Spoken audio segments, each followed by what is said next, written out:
সন্দেশখালীতে ধুন্ধুমার পরিস্থিতির ঘটনায় ইডি আধিকারিকের মার খাওয়ার ঘটনার গোটা ভিডিও ফুটেজ ইতিমধ্যেই দিল্লিতে পাঠিয়েছে ইডি। গোটা ঘটনার ভিডিও ফুটেজ ইতিমধ্যেই বিস্তারিত রিপোর্ট ইমেল করা হয়েছে দিল্লিতে। কথা বলবো, টেলিফোনে রয়েছেন প্রতিনিধি রিয়া মাঝি। রিয়া, এই যে বিস্তারিত রিপোর্ট ইতিমধ্যেই পাঠানো হয়েছে ইডির তরফে, কি কি উল্লেখ রয়েছে তাতে?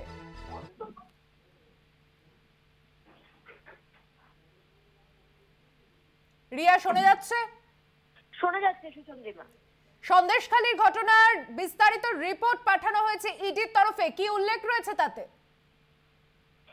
দেখো, তোমাকে জানিয়ে রাখবো যে সন্দেশখালীতে আজকে যে ঘটনা ঘটেছে, যেখানে ইডি আধিকারিকরা এই শেখ শাহজাহানের বাড়িতে যখনই তারা পৌঁছেছে এবং তার বাড়ির যে তালা বন্ধ ছিল সেটা যখন তারা ভাঙার চেষ্টা করে, সেই সময় গ্রামবাসীরা তাদেরকে লক্ষ্য করে চড়াও হয় এবং সেটা এমন পজিশনে যায় যে রীতিমতো তাদেরকে মারধর করে। সিআরপিএফ এর গাড়ি ভাঙা হয়, ইডি অফিসারদের গাড়ি ভাঙা হয় এবং তারপর কিন্তু যেটা দেখা যায় যে তারা প্রাণে বাঁচার জন্য পালিয়ে গিয়ে এই রেশন দুর্নীতি কাণ্ডের যিনি আইও এই রবীন্দ্র দাহিয়া সহ একাধিক আধিকারিক তারা পালিয়ে যায় এবং সেখান থেকে লঞ্চে করে তাদেরকে পালিয়ে আসতে হয়।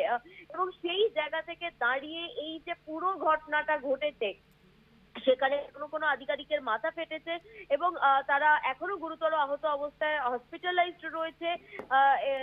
এই যে পুরো ঘটনা, সেই পুরো ঘটনার ফুটেজ কালেক্ট করা হয়েছে বিভিন্ন মিডিয়ার থেকে বা সিআরপিএফ এর তরফ থেকে যে ফুটেজ করা হয়েছিল বা আধিকারিকরা যারা ছিল তাদের তরফ থেকে যে ফুটেজ করা হয়েছিল, সেই সমস্ত ফুটেজ এবং যা ডিটেলস, অর্থাৎ যা সেখানে ঘটেছে, কটার সময় তারা পৌঁছেছিলেন এবং ল অ্যান্ড অর্ডারের কি সিচুয়েশন হয়েছিল, কত মব অ্যাপ্রক্স কত মব হতে পারে, এই সমস্ত বিষয়টা বিস্তারিত তারা একটি মেল দিল্লি অফিসে পাঠায়। এবং যেটা দেখা যায় যে কলকাতার যে সিজিও দপ্তর, সিজিও কমপ্লেক্স, সেখানে যে ইডি দপ্তর, সেখান থেকে এই মেলটা বিস্তারিত এই ঘটনার কয়েক ঘন্টার মধ্যেই পুরো বিস্তারিত বিষয়টা অফিসিয়ালি, আগে তো জানতোই দিল্লি, কিন্তু তারপরেও অফিসিয়ালি পুরো বিষয়টা মেল করা হয়েছে এবং তারপরেই দেখা যায় যে বেশ কয়েক জায়গা থেকে কিন্তু এই ইডি অফিসাররা, যে আধিকারিক আজকে বিভিন্ন জায়গায় 10টারও বেশি জায়গায় তারা তল্লাশি অভিযানে গিয়েছিল, সেখান থেকে বেশ কিছু জায়গা থেকে তারা ফোর্স যে ডিপ্লয় করা হয়েছিল সেই ফোর্স তারা তুলে নেয়